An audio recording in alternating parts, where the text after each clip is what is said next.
축복합니다. 사랑하고 축복합니다. 고마워 예준아. 우리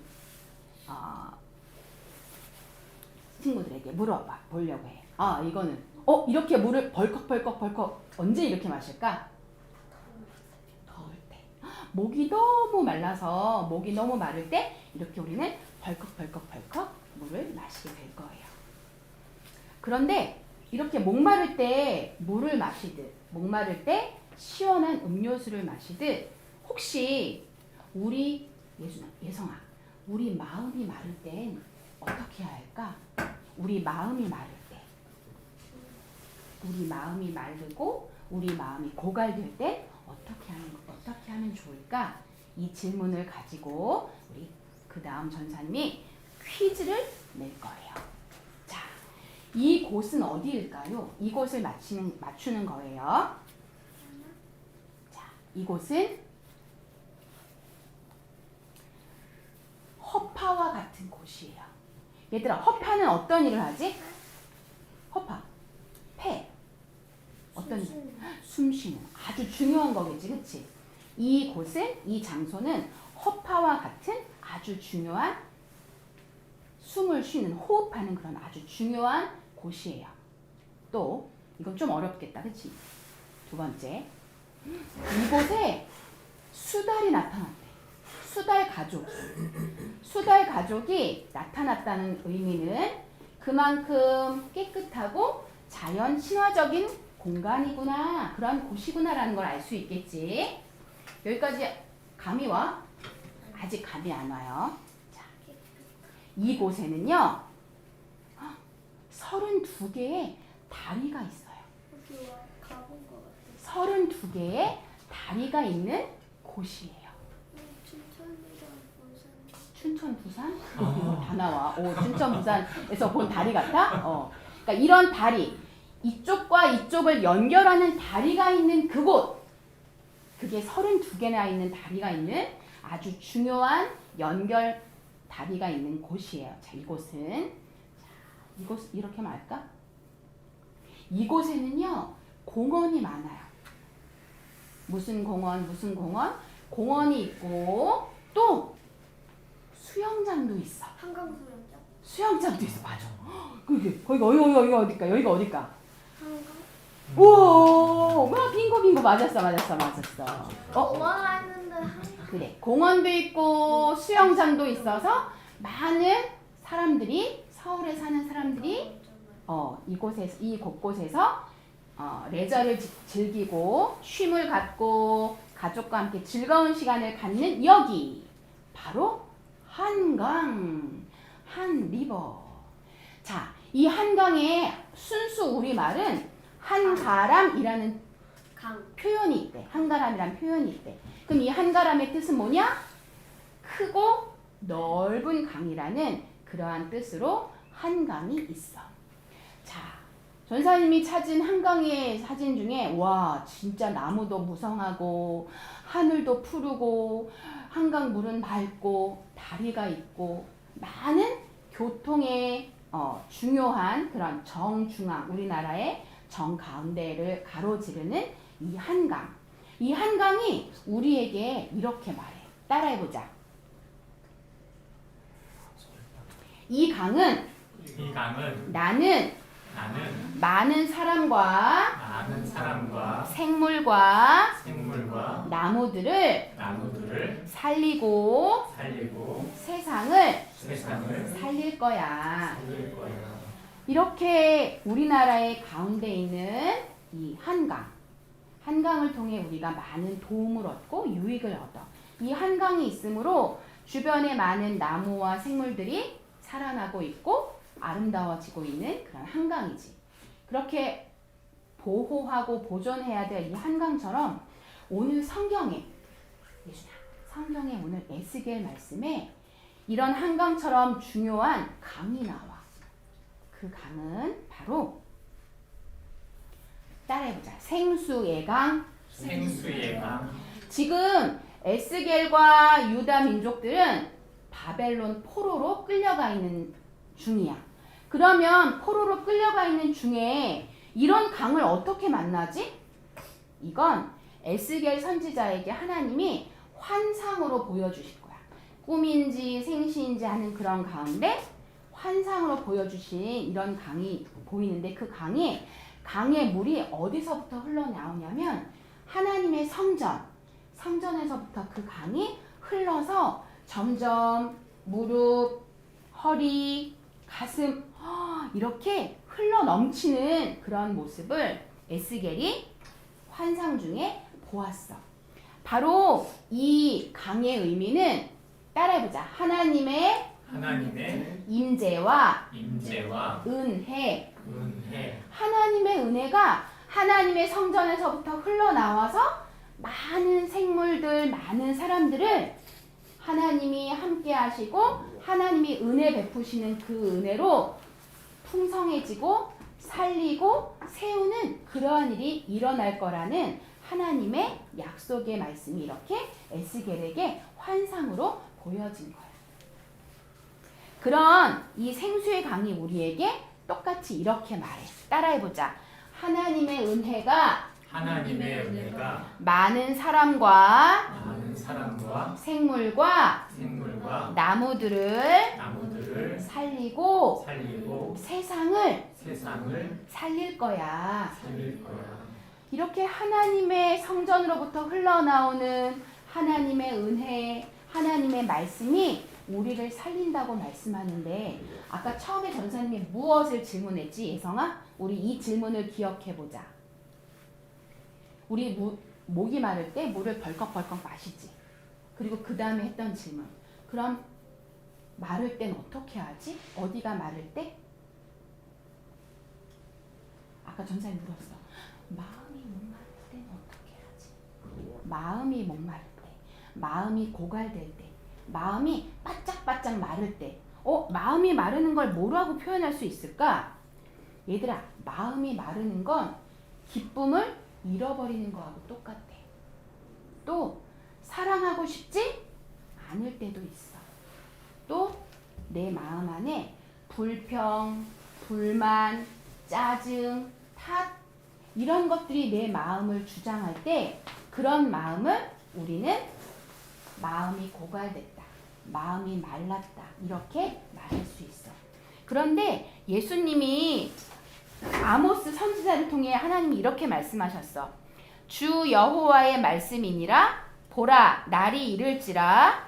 내가 기근을 땅에 보내리니 양식이 없어 주림이 아니며 물이 없어 가람이 아니요 여호와의 말씀을 듣지 못한 기갈이라. 얘들아, 여기 지금 이 땅은 어떤 것 같아?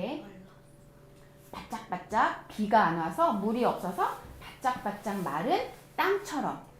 또 이 하트에 반창고가 붙여져 있는 것처럼 우리 마음에 기쁨이 없어, 사랑이 없어, 불평해, 짜증나, 탓해, 비교해, 미움이 있어, 불안이 있어, 두려움이 있어. 이런 마음이 고갈되고 마음이 바짝바짝 마를 때 하나님은 우리에게 그게 물이 없어서가 아니라 너희가 하나님의 말씀을 듣지 못해서야 라고 말씀하는 거야. 그럼 너무너무 뜨거워서 사람이 살 수 없는 저 사막에 필요한 게 뭐지? 물이지. 저 사막에 유일하게 사람들이 살 수 있는 그곳은 바로 오아시스가 있는 곳이야. 이런 오아시스와 같은 물이 우리에게 필요한데 그 물이 우리에겐 무엇일까? 물이 말랐을 때, 우리 마음이 말랐을 때, 마음이 고갈됐을 때 우리에게 누가 필요할까? 그건 바로 오늘 먼저 말씀을 먼저 읽을게. 우리 친구들 보여요? 너무 말씀이 작다. 보이나? 네, 같이 읽어봐요. 시작. 누구든지 목마르거든 내게로 와서 마셔라. 나를 믿는 사람은 성경이 말한 대로 그의 배에서 생수의 강이 흘러나올 것이다. 요한복음 말씀이에요. 아멘. 얘들아, 예수님께서 우리에게 생수가 되어주신대. 그리고 그 우리 아까 생수의 강이 하나님의 성전에서부터 흘러나온 그 생수의 강에 그 물이 차고 넘치는 그 물을 우리는 따라해보자. 성령님, 우리에게 하나님을 사랑하고 이웃을 사랑하고 가족을 사랑하고 하나님을 예배하도록 우리 마음에 하나님의 사랑을 부어주시고 하나님의 지혜를 주시는 그 성령님이 바로 우리에게 필요한 물이 되는 거야. 그래서 목마를 때 물을 벌컥벌컥 마시는 것처럼 우리의 마음이 고갈되고 우리의 마음이 바짝바짝 마를 때 기쁨이 없고 은혜가 없고 불평하고 짜증나는 그 순간에 우리 뭐라고 해야 되냐면 따라해보자. 성령님, 제 마음에 들어와 주세요. 성령님, 나와 함께 해주세요. 우리 그렇게 기도할 때 그것이 바로 물을 벌컥벌컥 마시는 것처럼 우리의 마음을 성령의 물로 채울 수 있는, 물로 가득 채워서 마른 목이 가람을 물로 채우듯이 우리의 마음이 풍성해질 수 있는 그런 방법이에요. 그런 우리에게 그 성령님이 직접적으로 우리에게 일하시는 순간이 있어. 그때가 언제냐면 바로 그건 예준이가 저녁 시간 큐티 말씀을 펴는 그 순간이야. 예성이가 학교에 돌아와 혹은 아침 시간 큐티 말씀을 펴는 그 시간이야. 효진이가, 하율이가 큐티 말씀을 펴서 말씀을 본 다음 큐티 다 했습니다. 예준이가 하나님 감사합니다라고 고백하는 그 순간이 바로 하나님의 성령님이 일하시는 순간이야. 에이 뭐예요 전도사님, 내가 폈어요, 제가 했어요. 아니요. 성령님이 너희 안에 역사하지 않으시면 큐티 말씀을 피는 거 내 맘대로 할 수 없어. 그때 뭐가 방해하냐면 사단이 방해해. 마귀가 하나님 말씀 보지 마. 아유 더 놀아. 더 쉬어. 더 쉬면 돼. 사단이 우리 마음에 그런 마음을 줄 때 우리가 그 마음을 이겨서 누르고 말씀을 펼 때 기도의 자리에 있을 때 바로 성령께서 우리 안에 일하시는 시간이라고 우리는 알 수 있어요. 이 친구가 하나님의 말씀을 찾아서 공부하듯 우리가 큐티 말씀을 보고 하나님의 말씀을 우리가 온라인으로 같이 듣거나 또 가족과 함께 말씀을 읽을 때 우리가 하나님을 사랑하고 이웃을 사랑하는 방법과 마음을 알아갈 수 있어요. 또 예수님과 동행하는 그런 하루하루를 살게 될 거예요. 우리 마음에 기쁨을 잃고 우리 마음에 짜증이 가득하고 불평이 있다면, 비교하는 마음이 있다면, 사랑하기 어려운 순간이 있다면 그렇게 기도하는 거야. 어떻게 기도한다고? 성령님 제 마음에 들어와 주세요. 성령님 저와 함께 해주세요. 그렇게 기도하는 우리 하담 친구들 되기를 축복합니다. 우리 함께 이 기도문으로 전사님이 위에 까만 기도문을 읽을 테니 친구들과 우리 빨간 기도문 예수님 이름으로 기도합니다까지 같이 기도하겠습니다. 하나님 아버지, 우리 마음은 자주 사막처럼 변합니다. 용서해 주세요. 하나님의 말씀을 통해 큐티하고 성경 읽을 때 하나님의 사랑을 깨닫게 해주세요. 마음이 사막처럼 변한 사람들, 목마른 사람들을 섬기고 살리게 해주세요.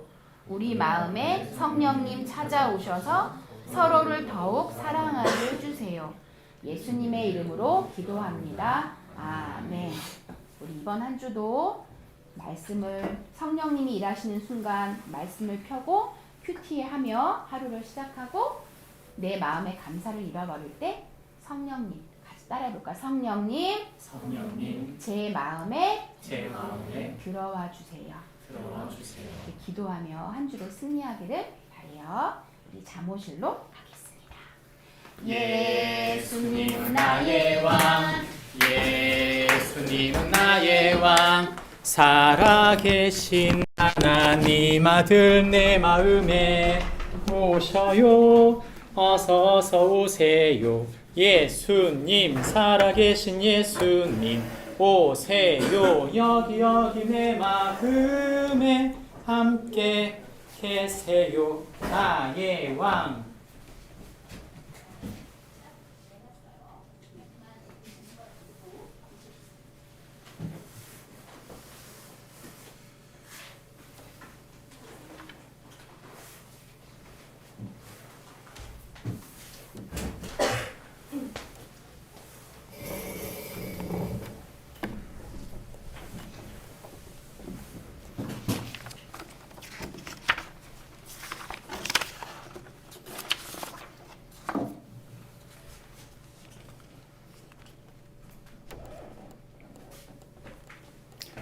백 58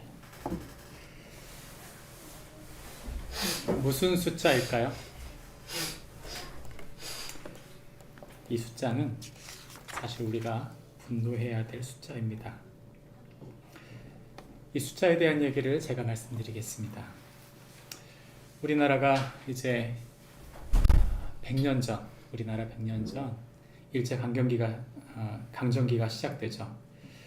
이 강점기가 시작될 때 우리나라가 일본에 빼앗긴 것들이 있습니다. 크게 네 가지인데 첫째는 국권, 주권을 상실한 것입니다. 1910년에 한일 병합 조약을 통해서 대한제국의 국권을 완전히 상실하고 식민지가 되었습니다. 대한이라는 국호를 말살시키고 일본은 조선이라는 이름으로 개칭한 거죠. 그리고 조선 총독부가 무단 통치를 하기 시작합니다. 두 번째는 인적 자원의 수탈입니다. 수많은 조선인들이 침략 전쟁의 수행을 위해서 강제로 동원되었습니다.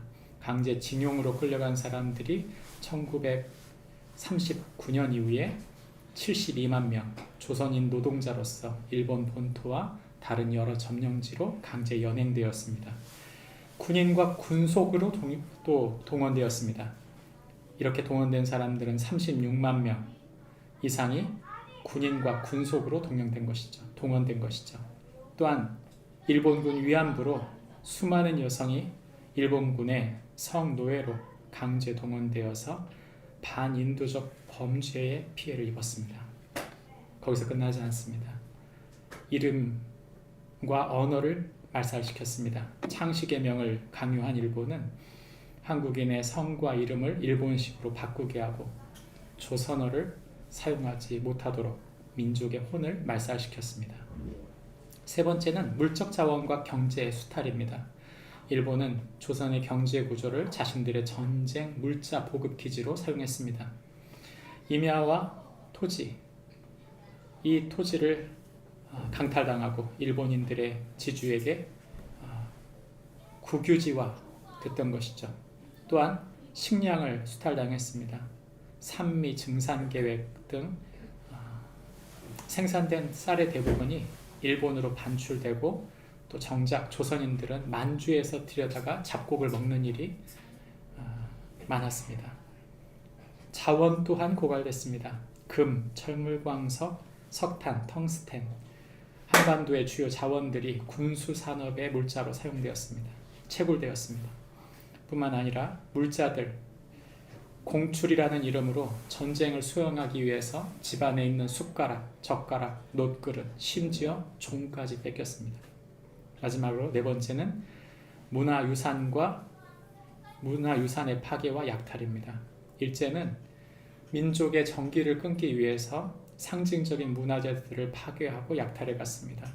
문화재의 약탈, 이것은 이 반출된 문화재만, 불법적으로 반출된 문화재만 3만 점 이상이 되고 또한 상당수 약 7만 6천 점이 일본으로 넘어갔다고 보고 있습니다. 그 중에 대표적인 것은 금동비로 자나, 불상, 그리고 백제, 미륵, 보살, 방가사, 유상 등 국보 문화재들이 포함되어져 있습니다. 이 문화유산 중에는 궁궐의 훼손도 있습니다. 초선 총독부 건물을 경복궁 안쪽에 짓거나 또한 창경궁을 동물원과 식문으로 만드는 의도적인 훼손을 피할 수 없었습니다. 198.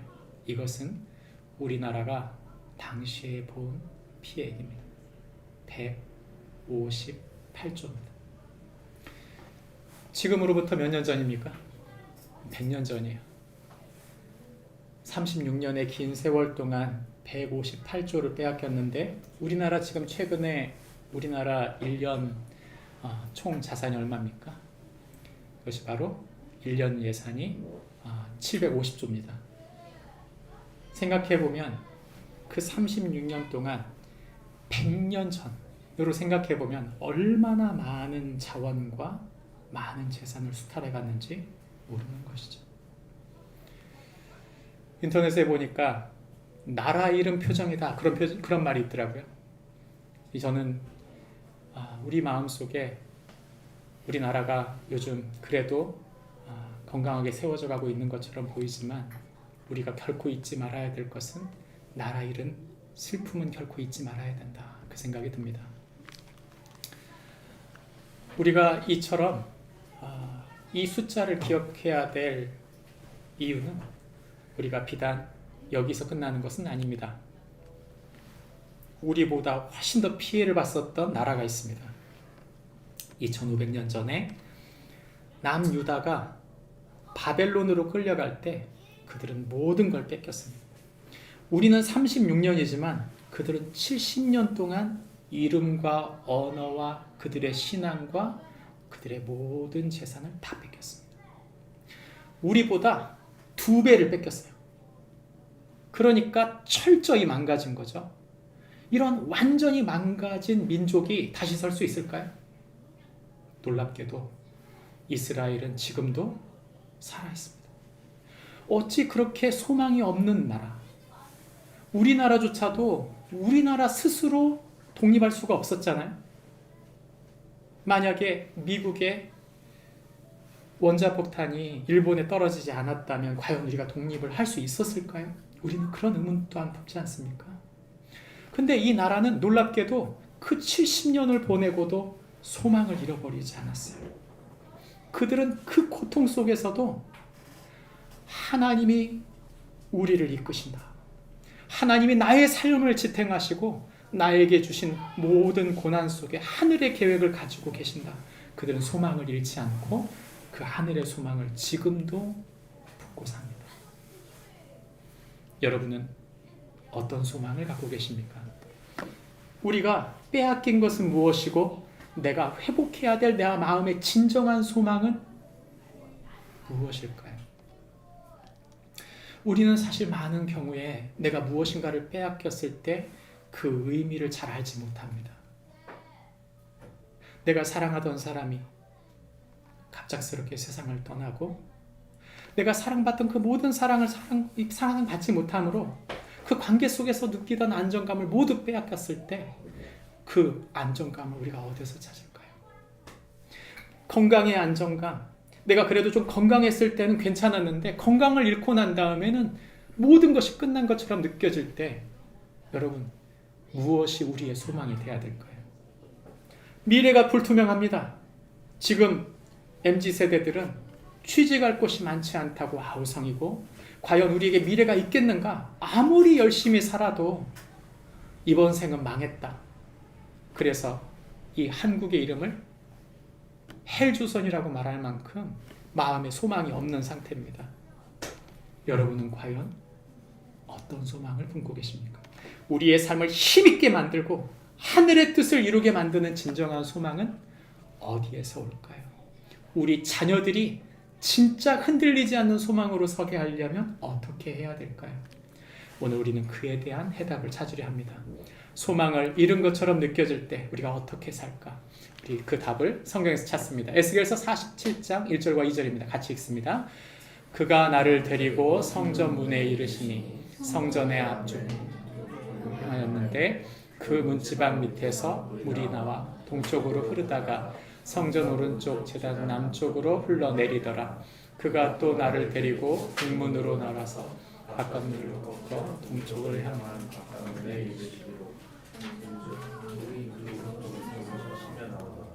아멘. 오늘 우리가 읽은 성경 말씀은 에스겔서 47장 1절부터 2절 말씀인데 아까 우리 전도사님이 이 이야기의 핵심적인 이야기를 다 했습니다. 오늘 이 7장 전체를 아우르는 이 모든 말을 한마디로 쪼리면 이런 말입니다. 같이 한번 읽어볼까요? 시작. 성도는 하나님 나라를 소망하며 성령을 힘입어 사는 자이다.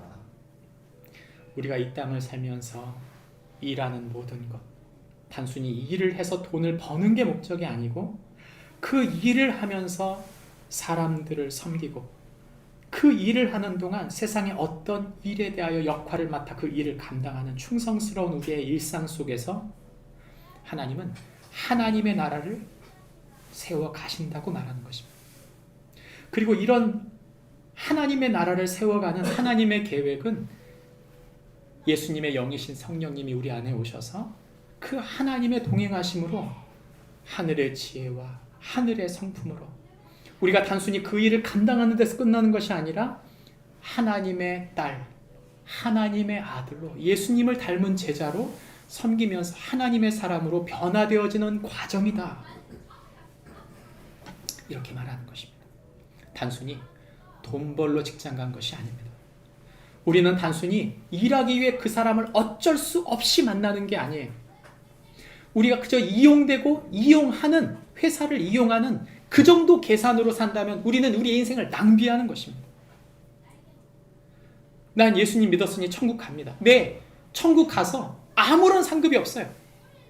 천국에 왔다는 것 빼놓고는 아무런 한 일이 없는 거죠.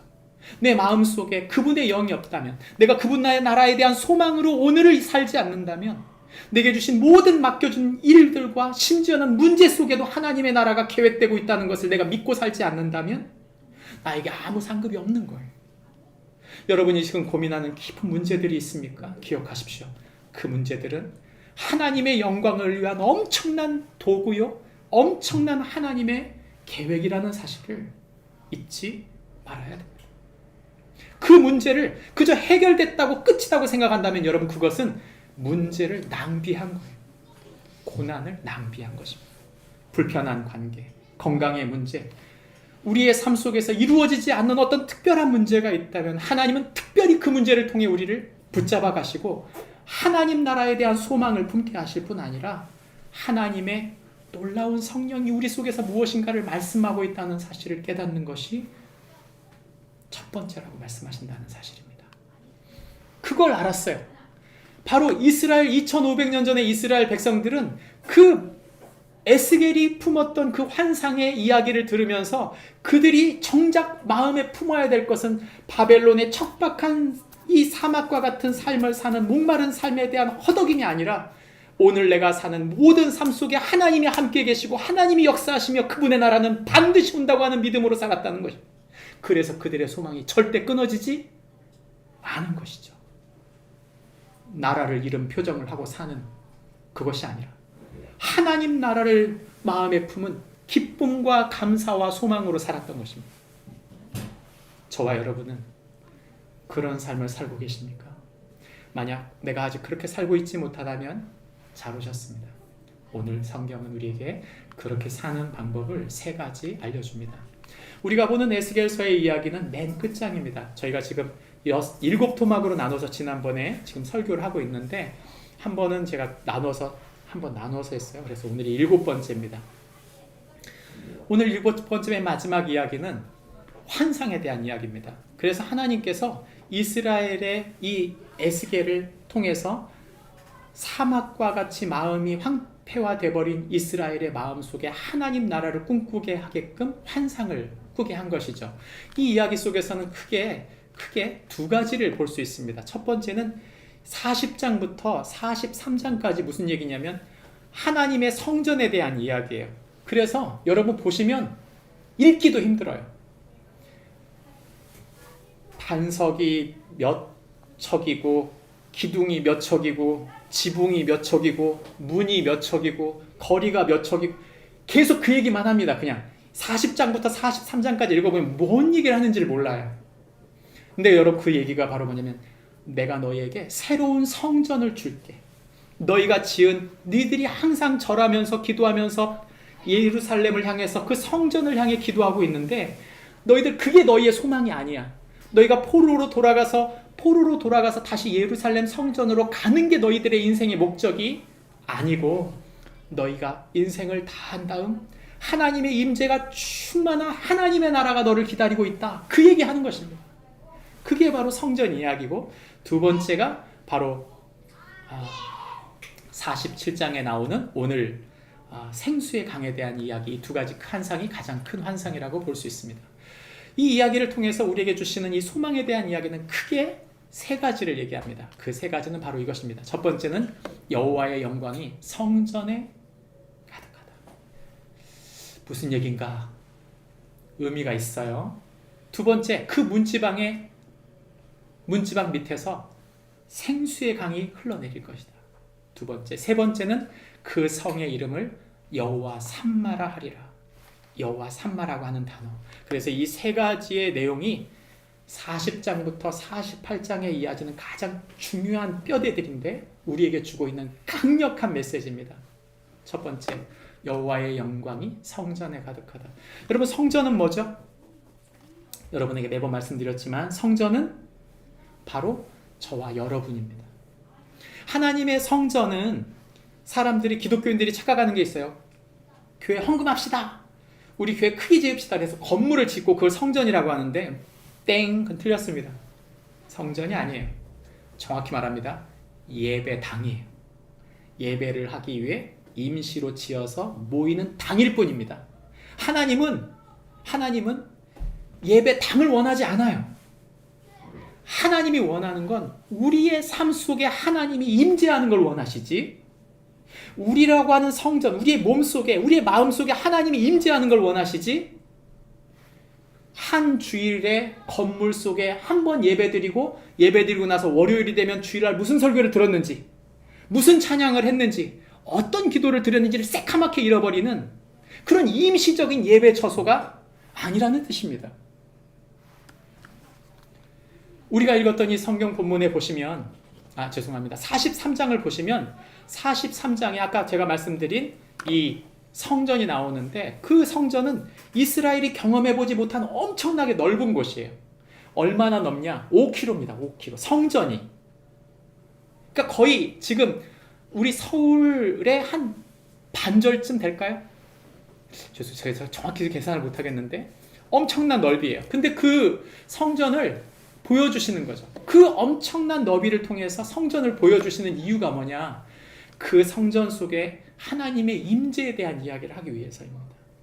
이건 예전에 그들이 지었던 성전이 아니에요. 이 도면은 전혀 그들이 모르는 성전입니다. 왜냐? 너희가 지었던 그 성전은, 예루살렘 성전은 그저 축소본으로 아주 조그맣게 지은 거야. 근데 내가 너희와 함께 하는 그 하늘의 성전은 너희가 생각할 수 없는 엄청난 범위의 것이다. 그걸 말해주는 것입니다. 이 성전의 이야기가 여러 차례 나오는 이유는 다른 게 아니에요. 하나님은 너를 통해 영광을 받으시겠다 하는 것입니다. 여러분, 우리를 통해 하나님이 영광을 받으십니까? 받으세요. 여러분, 무엇이 영광일까요? 성경은 우리에게 무엇이 영광인지를 우리가 헷갈려하는 경우가 많아요. 그래서 예수님은 이것을 한 번 더 얘기해 주실 때 요한복음 2장 21절 말씀 가운데 이렇게 말씀하셨습니다. 예수는 성전된 자기 육체를 가리켜 말씀하신 것이라. 이 제자들이 지나가다가 예루살렘 성전을 봤어요. 성전을 몇 년 동안 100년 넘게 짓고 있는 거예요. 100년. 40년 넘게 짓고 있었어요. 그러니까 열심히 짓고 있는 그 성전을 짓고 있는 것을 보면서 제자들이 감탄을 합니다. 우와, 이렇게 멋진 성전을 이렇게 짓다니. 그때 예수님 하신 말씀이죠. 이 성전은 무너지고 나는 3일에 다시 짓겠다. 왜요? 당신이 무슨 능력으로 이 건물을 짓습니까? 그 얘기가 아니에요. 그 성전은 핵심이 뭐다? 그 성전은 예수 그리스도의 몸을 의미하고 있었던 거예요. 여러분, 실컷 건물을 지어놨는데 건물이 빕니다. 여러분, 지금도 교회 건축하는 곳 많죠? 그죠? 열심히 짓습니다. 여러분, 저는 솔직히 마음에 이런 마음이 있어요. 건물 짓는다 그러면 돈이 아깝다. 그러지 않나요? 그 돈 가지고 그 교회 공동체에 다음 세대에게 투자하는 게 난 맞다고 생각해요. 유럽의 수많은 교회 건물들이 모스크가 됩니다. 이슬람한테 팔려요. 그 큰 건물에 산 1000명 정도 모이는 웅장하게 지은, 아마 요즘 돈으로 하면 몇 천억 해가지고 지은 건물들도 다 팔려나가가지고 유지를 못하니까 팔리는 거예요. 거기에 할머니 할아버지 쪼꼬미 몇 명이 그걸 지키고 있는 겁니다. 미국은 어떻습니까? 미국도 마찬가지예요. 우리나라 지금 한국 교세가 지금 줄어가고 있는데 제가 단언합니다. 30년 후에 열심히 지었던 건물 비어가지고 그 교회 다른 곳에 팔린다더라. 이런 얘기 여러분 귀에 들리게 될 거예요. 여러분, 우리가 열심히 지어야 될 건 뭘까요? 건물이? 아니에요, 여러분. 사람을 세우는 일. 하나님의 사람들이 교회라는 사실을 잃어버리면 우리 엉뚱한 짓 하는 겁니다. 여러분, 예수님은 자신이 그 성전이라고 말씀하셨어요. 근데 예수님께서 그 성전이라고 말씀하신 이유는 뭐냐면, 예수님은 고린도전서에 보면 그분은 머리라고 하셨습니다. 그리고 우리 예수 믿는 사람들을 지체라고 하셨어요. 그리고 예수 믿는 사람들 속에서 영광을 받으신다는 말은 무슨 말인가? 이것이 바로 그 이야기를 하고 있는 것입니다. 고린도전서 10장 후반부에 있는 얘기입니다. 같이 한번 읽어볼까요? 시작. 너희가 먹든지 마시든지 무엇을 하든지 다 하나님의 영광을 위하여 하라. 유다인에게나 헬라인에게나 하나님의 교회에나 거치는 자가 되지 말고 나와 같이 모든 일에 모든 사람을 기쁘게 하여 자기의 유익을 구하지 아니하고 많은 사람의 유익을 구하여 그들로 구원을 받게 하라. 여러분, 교회는 뭐 하는 것입니까? 우리가 예수 믿는 목적, 즉 우리를 통해 하나님이 영광 받는다는 말은 무슨 말입니까? 내가 교회 봉사를 열심히 한다. 여러분, 그것도 너무 감사하고 좋은 일이에요. 근데 여러분, 그것보다 더 본질적으로 하나님이 원하는 건 뭐냐면, 우리의 삶에서 무엇을 하듯이 그것이 하나님께 영광이 되고 사람들에게 축복이 되게 하라는 것입니다. 이 성경 본문에 어디에 돈이 있습니까? 너희가 돈을 많이 벌어서 하나님께 영광을, 헌금을 많이 해라. 성경 본문에 어디 있어요? 돈의 목적이 아니에요. 그것도 일부의 목적은 될 수 있겠지만, 그러나 그것이 목적이 아닙니다. 개처럼 벌어서 정승같이 쓴다고 그러죠? 성경은 그렇게 말하지 않아요. 정승같이 벌어서 정승같이 써야 돼요. 그게 하나님 사람들입니다. 정승같이 못 벌면, 개처럼 벌면 개처럼 쓰기 쉬워요. 그러지 않나요? 하나님은 우리가 정승처럼 벌고 있다는 거 알고 계십니다. 여러분, 우리가 정승처럼 벌면 하나님께서 정승처럼 쓰기를 원하시는 걸 원합니다. 우리가 하나님께 영광이 된다. 이 모든 과정이 영광이다. 여러분, 절대 작지 않습니다. 우리가 하고 있는 그 모든 일들이 절대 작지 않습니다. 그래서 주님은 무엇을 하든지 다 하나님의 영광이라 했습니다. 여러분, 우리가 이 성경 본문에 여호와의 영광이 성전에 가득하다는 말은 다른 말이 아니에요. 교회 건물을 크게 세웠다는 뜻이 아니라 저와 여러분이 삶 속에서 일하고 있는 우리의 삶의 일과 속에서 주님이 지금 뭐하고 계신다? 영광을 받고 계신다. 영광을 받고 계신다. 그런 축복이 우리 모두에게 있기를 바랍니다. 성경 우리에게 두 번째 말합니다. 그 문지방 밑에서 흘러내리라. 그 문지방, 어떤 문지방이요? 성전의 문지방이에요.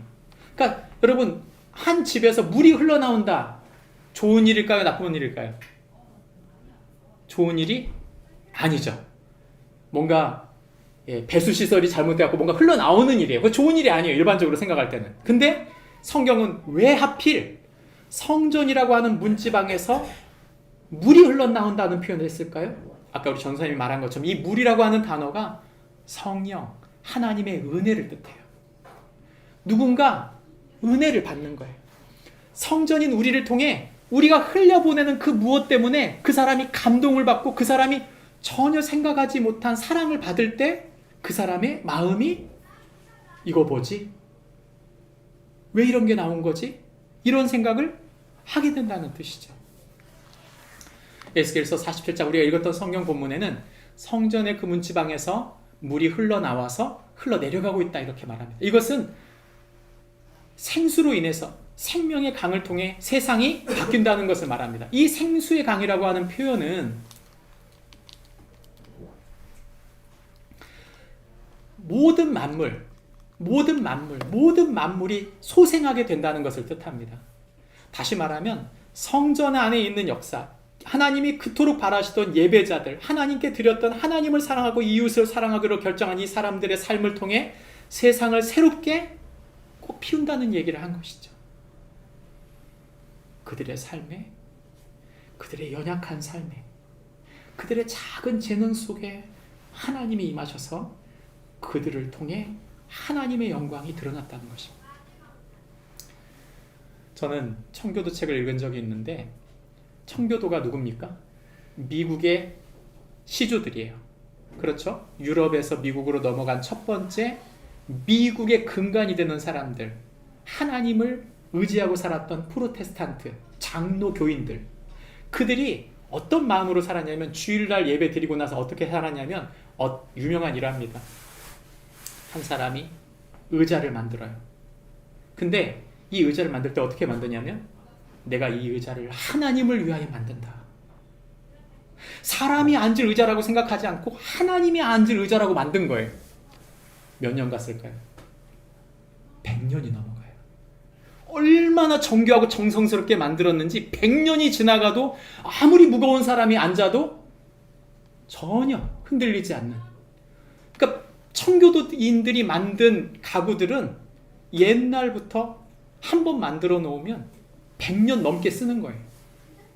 그들의 마음속에 있었던 하나님을 사랑하는 마음, 아무리 작은 일이라 하더라도 그것이 하나님의 영광이라고 생각하고 살았던 것이죠. 그런 그들 마음속에 하나님의 영광에 대한 소망, 그 생명력. 그래서 이 사람들이 사는 곳에 그들이 만나는 사람, 그들이 세우고 가꿨던 나무와 실과들, 그리고 그들이 가꿨던 모든 생명들이 다 번성하고 충만해진 것입니다.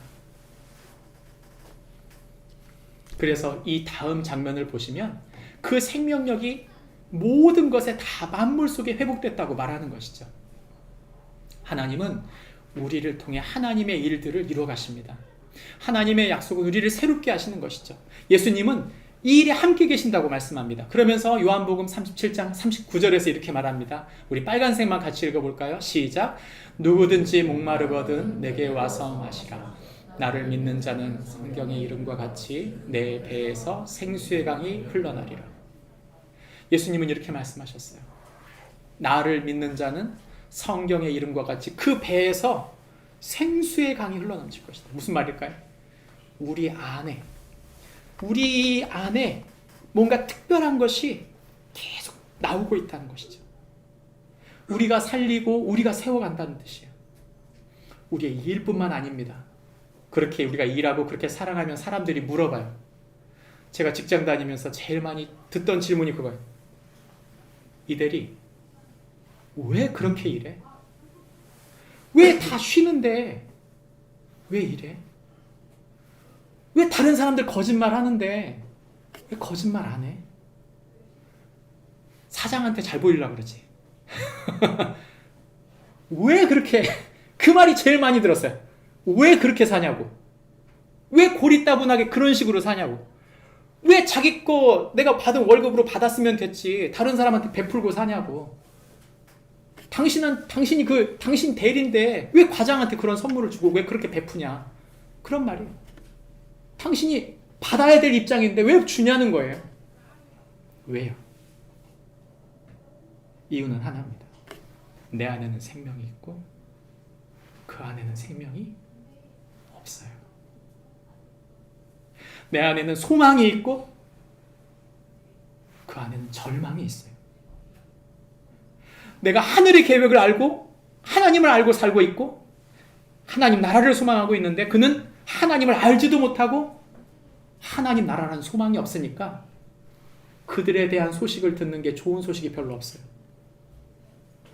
술 취함에 대한 소식, 가족이 싸운 소식, 갈등의 소식, 자녀들의 방황의 얘기.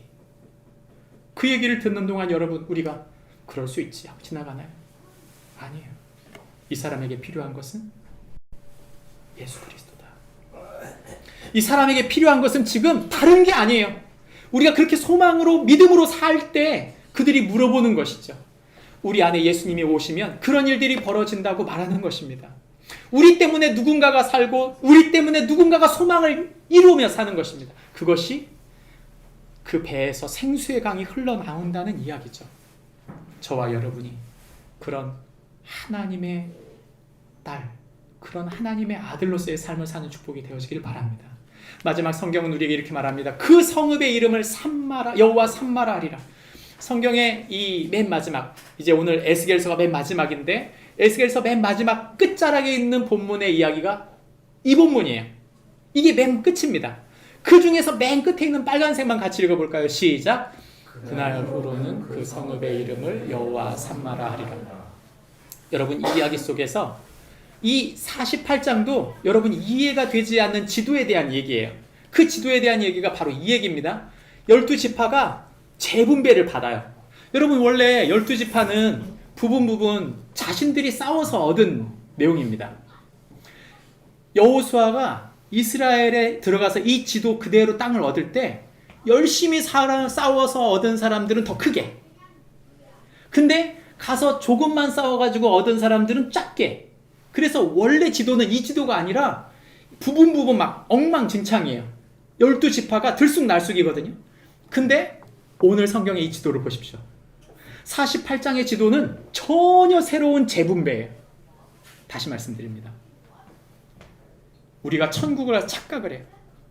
천국은 내가 지금 이렇게 조그맣게 살고 조그만 지경으로 사니까 천국 가서도 똑같은 삶을 살겠지. 그런 계산이 아닙니다. 우리가 천국을 소망한다고 하는 것은 하나님 나라의 뜻을 우리가 이 땅에서 이루었을 때 하나님께서 그것을 재분배하시겠다. 이전의 땅이 아니란 얘기를 하는 거예요, 여러분. 이전의 삶이 아닙니다. 그것이 하나님 나라예요.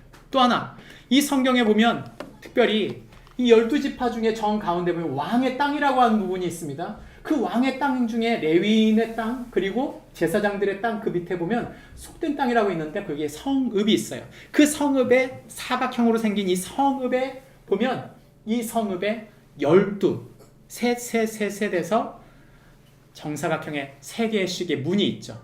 근데 3개의 문이 어떤 문과 연결되는가 하면 요한계시록의 21장에 나오는 12지파의 세 문, 그래서 12지파의 문과 연결되어 있습니다. 다시 말합니다. 에스겔서의 맨 끝자락은 요한계시록의 맨 끝자락과 다 있어요. 무슨 뜻일까요? 하나님 나라의 백성들은 그들에게 주어진 그들의 분깃이 있다는 것입니다. 하나님 나라 백성들에게는 하나님의 나라의 백성들에게 주는 기업이 있다. 그리고 이 땅을 통해서 하나님은 당신의 백성들을 통해 당신의 백성들에게 재분배할 뿐만 아니라 여호와 삼마. 그러면 그 재분배하는 당신의 계획 속에 우리가 그러면 어떻게 사는 것이 그 땅의 재분배를 받는 것입니까? 우리의 인식을 바꿔야 될 아주 중요한 단어가 이거예요. 여호와 삼마. 그 뜻은 이것입니다. 하나님은 어디든지 계시는 분이시다. 저는 저희 교회 봉사를 그렇게 요청을 하지 않습니다. 그러나 여러분 교회 봉사 많이 해주세요. 많이 해주십시오. 제가 요즘 힘이 딸려서 많이 해주십시오. 그러나 그것이 포인트는 아니에요. 뭐가 포인트입니까? 내가 살아가는 내 삶의 모든 영역 속에 하나님은 거기 계신다. 그러면 내 삶에 사는 모든 영역 속 장소적인 개념에만 하나님이 계십니까? 그렇지 않습니다. 마태복음 1장 23절에서는 우리에게 이렇게 말합니다. 보라, 처녀가 잉태하여 아들을 낳을 것이요 그 이름을 임마누엘이라 하리라 하셨으니 이를 번역한 즉 예수 그리스도. 그분의 이름이 뭐예요? 닉네임이? 같이 읽습니다. 빨간색 시작. 하나님이 우리와 함께 계시다. 우리가 하나님의 백성으로 이 나라, 우리가 이 땅, 내가 주신 이 작은 지경을 꽃 피우는 하나님의 계획은 무엇입니까? 내가 그 일들 속에 하나님이 계신다. 하나님이 나와 함께 계신다. 그 인식을 우리가 품고 살 때 하나님은 우리를 통해 우리에게 주신 그 땅, 그 사람들, 그 일, 그 공동체, 그 관계 속에서 하나님의 나라를 드러내실 것이다. 말씀하시는 것입니다. 말씀을 맺기 전에 저는 제가 신앙생활하면서 가장 제 스스로도 고민하고 우리 한국교회를 마찬가지고 우리 교회 성도들도 가장 고민하고 있는 시점이 하나 있다고 봅니다. 그건 바로 이원론이에요. 교회에서 성경을 딱 덮고 나면 월요일날 새카맣게 잃어버립니다. 기적이에요. 여러분 기적 아닙니까? 제가 볼 땐 기적이에요. 왜 그렇게 됐을까요? 첫 번째, 목사가 잘못 가르쳤어요. 여러분 주일날 와서 예배 드린 것으로 잘했습니다. 아주 잘했습니다. 충분합니다. 헌금하셨으니 잘하셨습니다. 아니요. 그게 망친 거예요. 그게 망친 겁니다. 우리의 신앙생활은 하나님의 영역, 하나님의 통치는 우리의 삶 모든 곳에 있다. 그래서 나의 진짜 예배는 월요일부터 시작이다. 이런 마음으로 시작하는 사람만이 하나님 말씀을 붙잡고 믿음으로 내 자녀를, 믿음으로 나의 일을, 믿음으로 나의 가족을, 믿음으로 나의 모든 일상을 살려고 애쓰는 사람들입니다. 그게 정상이에요. 그게 진짜 예배자이고 그것이 하나님의 영광이고 그 성전인 하나님의 사람을 통해 하나님이 영광을 받으시는 거죠. 우린 그걸 못 가르친 거예요. 지금 에스겔이 맨 마지막에 하는 얘기가 바로 그거예요. 너희가 하나님 나라 와서 상급을 받기를 원하느냐? 너희가 진짜 하나님 나라에 와서 예수 그리스도를 닮은 사람으로 칭찬받기를 원하느냐? 그렇다면 너의 삶을 정리해라. 너의 삶을 진정한 예배로 드려라. 진정으로 하나님을 사랑하고 너에게 맡겨주신 사람들과 그 일들을 사랑하는 사람이 되어 하나님의 딸답게, 하나님의 아들답게 살아라. 그것이 진짜 예배다. 우리 그거 가르치지 못한 거예요. 교회 성전의 예배는 화려해지고 성전의 건물은 화려해지지만 교회가 몰락하는 이유는 다른 게 아니고 성도들의 마음속에 하나님이 받으실 진정한 요청이 무엇인지를 가르치지 않은 것입니다. 예수님은 교회 건물을 위해 죽으신 게 아니에요. 십자가 하나 꽂으려고 예수님이 죽으신 게 아닙니다. 예수님은 기독교의 교주가 아니에요. 그분은 하나님이십니다. 저와 여러분을 지으신 분이고 우리의 타락 속에서 우리의 죄를 씻기 위해 우리를 당신의 자녀 삼으시기 위해 하나님의 아들, 딸 되게 하기 위해 예수님이 십자가를 지신 것입니다. 그리고 우리의 삶을 완전히 새롭게 하기 위해 하나님의 딸, 하나님의 아들답게 살게 하기 위해 예수님이 죽으신 것이지 그저 우리를 이 지옥 같은 현실에서 천국 보내는 게 목적이다. 엄청난 착각입니다. 저와 여러분의 삶에 진정한 소망이 하나님이신 줄 믿고 그 하나님에 대한 소망, 그 소망을 여호와 삼아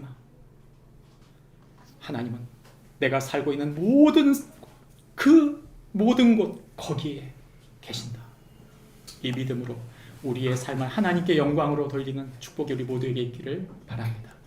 오늘은 성찬식이 있는 날입니다. 12월 첫째 주로 우리가 성찬 예식을 드리는데 우리가 함께 이 성찬 예식 가운데 하나님의 주시는 은혜, 하나님의 가장 큰 은혜,